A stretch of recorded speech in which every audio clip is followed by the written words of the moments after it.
Git. Geç içeri geç geç. Hadi içeri geç. Geç biz de geleceğiz öyle. Hadi git.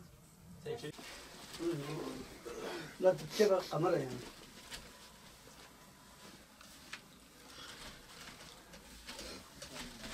Hadi.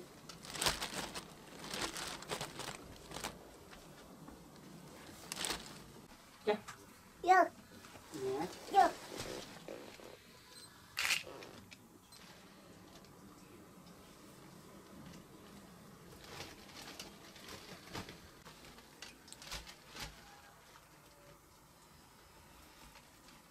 ...42 yaşındayım. 15 yıl evliyim ben.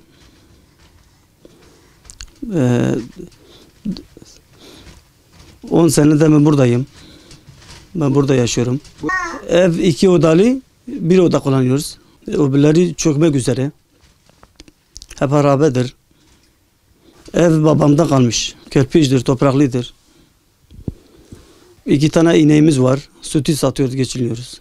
Vallahi ancak ineklere ancak yetiyor. Anne. Bak. Yok geçinemiyoruz. Anne. Ev ola soğuk oluyor. Soba olmasa daha çok soğuk oluyor. Soba yoktu. Valla okuldan soba bize verdiler. Ev şu anda çökmek üzeredir. Yani tek bir oda var, başka da yok. Ev destekle duruyor. Destek olmazsa yıkılmak üzeredir. Her gün yıkılacak korkuyla yaşıyoruz. Gerekli resmi yerlere başvurmuşuz. Sonuçları bekliyoruz. Ancak yıkılacak. Başka çaresi yok. Yani tamirle olmuyor. Yıkılsa iyi olur. Bir seferlerde destek istiyoruz. Yardım istiyoruz. Şu anki durumumuz şöyle söyleyeyim, tek göz odada yaşıyoruz. 4 tane çocuğum var. Eşim çalışmıyor, bir iş yok, köy yeri. Evim harabe, yani destekle duruyor. Hani ne yap bilmiyorum, bir şeyler yapılsın artık diyorum. Gerçekten 8 senedir bu durumdayız.